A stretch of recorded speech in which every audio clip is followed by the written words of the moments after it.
Hello everyone, this is me Sabiya here. मैं आपके लिए लेकर आई हूँ एक और रीडिंग जो कि होगी उन लोगों के लिए जो राइट नाउ जानना चाह रहे हैं कि क्या होने वाला है आपकी लाइफ में आने वाले टाइम में। व्हेन आई से आने वाले टाइम में मीन्स के less than a week time. क्या एक्सपेक्ट कर सकते हो आप अपनी लाइफ में आने वाले एक हफ्ते के अंदर अंदर। So let's find out. Reading शुरू करने से पहले रिमाइंड करवा दूँ कि ये एक जनरल रीडिंग है, सबके साथ मैच कर भी सकती है और नहीं भी। सो जो बातें जो मैसेजेस मैच करते हैं उन मैसेजेस को पिक करो और बाकी सबको छोड़ दो। अगर आप पर्सनल रीडिंग्स चाहते हो पेपॉल से या इजी पैसे से पेमेंट कर सकते हो। सिर्फ तभी रीच आउट करो ताकि आपका भी टाइम वेस्ट नहीं हो और मेरा भी। सो क्या होने वाला है आपकी लाइफ में आने वाले एक हफ्ते में, let's find out. We do have the third party interference, divine intervention, time for reflection, non committal, independent. अच्छा, आप में से मेजॉरिटी लोगों के लिए मुझे लगता है कि आप किसी भी थर्ड पार्टी के इन्फ्लुएंस में हो राइट ना। आपका लव लाइफ, आपका वर्क लाइफ थर्ड पार्टी से इन्फ्लुएंस हो रहा है। चाहे आप जानते हो इस चीज़ को या नहीं जानते, लेकिन आपकी लाइफ में कुछ ऐसी चीज़ें हो रही हैं जो कि अनकंट्रोलेबल है और ये चीज़ें आपको बॉदर कर रही हैं। आपको कहीं ना कहीं लग रहा है कि आप अपनी ज़िंदगी में वो सब नहीं कर पा रहे हो जो आप करना चाहते हो। कहीं ना कहीं लोगों का इन्फ्लुएंस आपकी ज़िंदगी में बहुत बुरे तरीके से अफेक्ट कर रहा है। आने वाले टाइम में आपको लगेगा कि आपकी ज़िंदगी में जो आप चाह रहे हो वो नहीं हो रहा है। सो अगर आप थर्ड पार्टी की सिचुएशन में हो और आप जानते हो कि there is a third party influence, चाहे वो फैमिली की तरफ से है इन्फ्लुएंस, चाहे वो काम की वजह से है इन्फ्लुएंस, चाहे वो आपके गोल्स में कोई जैसे होता है ना कि वर्क लाइफ में आप बिजी हो और आपकी ये वर्क लाइफ में प्रोग्रेस जो है वो किसी थर्ड पर्सन की वजह से इन्फ्लुएंस हो रही है। कुछ ना कुछ नेगेटिव ज़रूर हो रहा है आपकी ज़िंदगी में लोगों के इन्फ्लुएंस की वजह से। आने वाले एक हफ्ते में ये होगा और आपको ये चीज़ अच्छी नहीं लगेगी और अच्छी नहीं लग रही होगी। आप में से कुछ लोगों के लिए ऑलरेडी हो रहा है। मुझे लगता है कि ये जो आने वाला एक हफ्ता है इसमें आप किसी नॉन कमिटल पर्सन से भी डील कर रहे हो सकते हो। और अगर ऐसा है तो there is the influence of a third party. मुझे लगता है कि अगर आप किसी ऐसे पर्सन के साथ हो जो कि नॉन कमिटल है, बहुत ज़्यादा स्ट्रॉन्ग चांस है कि उसकी ज़िंदगी में कोई और इंसान है, या तो वो अपने काम की वजह से आप में इन्वेस्टेड नहीं होना चाहता, आपको कमिट नहीं करना चाहता। उसकी लाइफ में उसके गोल्स और हैं, आपकी लाइफ में आपके गोल्स कुछ और हो सकते हैं। सो ऐसा पर्सन अगर आपकी ज़िंदगी में है जहाँ पर आपको लगता है कि नॉन कमिटल सी एनर्जी है, इंडिपेंडेंट सा पर्सन है, रिलेशनशिप में आना नहीं चाह रहा, तो कोशिश करो कि आप उसको स्पेस दो। कोशिश करो कि आप उससे हाई एक्सपेक्टेशन नहीं लगाओ। कहीं ना कहीं मुझे लगता है कि आप में से जो लोग ऑलरेडी नो कॉन्टैक्ट की सिचुएशन में है और नॉन कमिटल इंसान के साथ थे और आपकी लाइफ में थर्ड पार्टीज़ का इन्फ्लुएंस था या है, मुझे लगता है कि आप अपने आप को इस सब सिचुएशन को अंडरस्टैंड करने दोगे। आप अपने साथ थोड़ा टाइम स्पेंड करोगे, सोचने की कोशिश करोगे कि जो हो रहा है वो क्यों हो रहा है, और कहीं ना कहीं आप अपने आप को इससे ब्रेक फ्री करना चाहोगे। लेट्स सी कि और क्या होने वाला है आपकी लाइफ में आने वाले एक हफ्ते में। क्या एक्सपेक्ट कर सकते हो आप आने वाले एक हफ्ते में अपनी लाइफ में। So we do have the judgement, seven of swords, the high priestess, the magician. आप में से कुछ लोगों के लिए आपकी ज़िंदगी में एक ऐसा पर्सन वापस आ सकता है जो कि नॉन कमिटल था और थर्ड पार्टी के साथ था या है। अगर ऐसा पर्सन आपकी ज़िंदगी में आता है, मुझे लगता है कि ये आएगा ज़रूर लेकिन ठहरेगा नहीं। आपको कहीं ना कहीं इस इंसान के साथ कंप्रोमाइज़ करना पड़ेगा।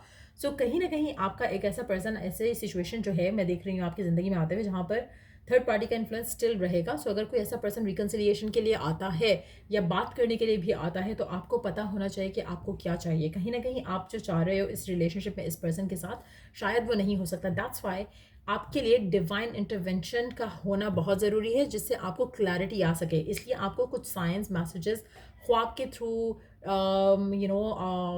ख्वाब के थ्रू या अदरवाइज भी आपको डिवाइन की तरफ से कुछ सिंक्रोनाइज्ड मैसेजेस मिल सकते हैं। अगर आप उनको समझने की कोशिश करोगे तो आपको समझ आ जाएगा कि आपके लिए क्या करना सही है। द हाई प्रीस्टेस के साथ भी मुझे लगता है कि आपको इंट्यूटिवली बहुत कुछ डिवाइन जो है वो बताना चाह रहा है, कहना चाह रहा है, लेकिन आप उस सबको शायद अंडरस्टैंड नहीं कर पा रहे हो। सो कहीं ना कहीं ये चीज़ें आपकी ज़िंदगी में मुझे लगता है कि आने वाले एक हफ्ते में रहेंगी। और अगर आप अपने आप को थोड़ा सेंसिबली लेकर चीज़ों को देखकर सोचो तो आपको रियलाइज़ होगा कि इस इंसान का आपकी ज़िंदगी में बार बार आना जाना आपके लिए सही नहीं है। और कहीं ना कहीं आप अपने आप को इससे डिटैच कर लो तो ज़्यादा अच्छा है। ये पर्सन नॉन कमिटल है और नॉन कमिटल ही रहेगा। सो कहीं ना कहीं आपको वो रियलाइजेशन शायद आ जाए आने वाले एक हफ्ते में कि थर्ड पार्टी का इन्फ्लुएंस जो है वो आपकी ज़िंदगी में बार बार आकर ख़राब कर रहा है आपकी लाइफ के नॉर्मल फ्लो को। तो अगर आप किसी ऐसे पर्सन के लिए विश कर रहे हो, डिज़ायर कर रहे हो कि पर्सन से बात हो जाए, कॉन्टैक्ट हो जाए, पर्सन वापस आ जाए, वो आकर आपका फिर भी नहीं होगा। सो बहुत ज़रूरी है ये अंडरस्टैंड करना कि अगर कोई ऐसा पर्सन है जहाँ पर वो आपको प्रायोरिटाइज नहीं कर रहा, उस थर्ड पार्टी को, चाहे वो उसका काम है, चाहे फैमिली है, चाहे एक और पर्सन है उसकी ज़िंदगी में, जिस भी चीज़ को वो प्रायोरिटाइज कर रहा है आपके ऊपर राइट नाउ, वो पर्सन उसी चीज़ को प्रायोरिटाइज करेगा। सो ऐसे नॉन कमिटेड पर्सन के साथ आप या तो डील कर रहे हो या फिर ऐसा पर्सन आपकी ज़िंदगी में आ रहा है। मेजॉरिटी लोगों के लिए अगर आप डील कर रहे हो तो आपको ऑलरेडी पता है कि वो कौन है, और अगर नहीं डील करे तो ये पास्ट का पर्सन है जो रिटर्न बैक करेगा। It's not a new energy. ऐसा लग रहा है कि एक ऐसा साइकिल आपकी ज़िंदगी में होता आया है, लेकिन आप फिर भी डिवाइन की तरफ से जो मैसेज आ रहा है आप उस मैसेज को सुन नहीं पा रहे हो, अंडरस्टैंड नहीं कर पा रहे हो, जिसकी वजह से आपकी ज़िंदगी भी स्टक है right now. Let's see more messages. मुझे लगता है कि आने वाले टाइम में आपको अपने आप को इस सब से निकालना पड़ेगा। अगर आप नहीं निकालते हो, अपने आप को स्टेबल नहीं करते हो, तो ये चीज़ें आपकी ज़िंदगी में रिपीटेडली साइकिल्स जो हैं वो सेम होते रहेंगे। और ये बहुत ज़रूरी है ताकि आपका जो नया कनेक्शन आपकी ज़िंदगी में आए वो स्टेबल हो।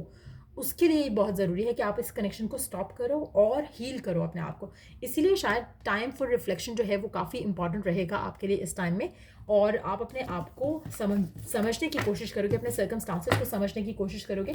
आप मेडिटेशन ज़रूर करो। आने वाले एक हफ्ते में जब आप मेडिटेशन करोगे तो आपके लिए बहुत सारी चीज़ें सामने खुल कर आएंगी जो कि शायद पहले आप अंडरस्टैंड नहीं कर पा रहे थे। लेट्स सी कि आपके लिए गाइडेंस क्या है डिवाइन की तरफ से। लेट्स सी क्या गाइडेंस है, क्या मैसेज है आपके लिए। लेट्स फाइंड आउट आपके लिए डिवाइन की तरफ से मैसेज क्या है।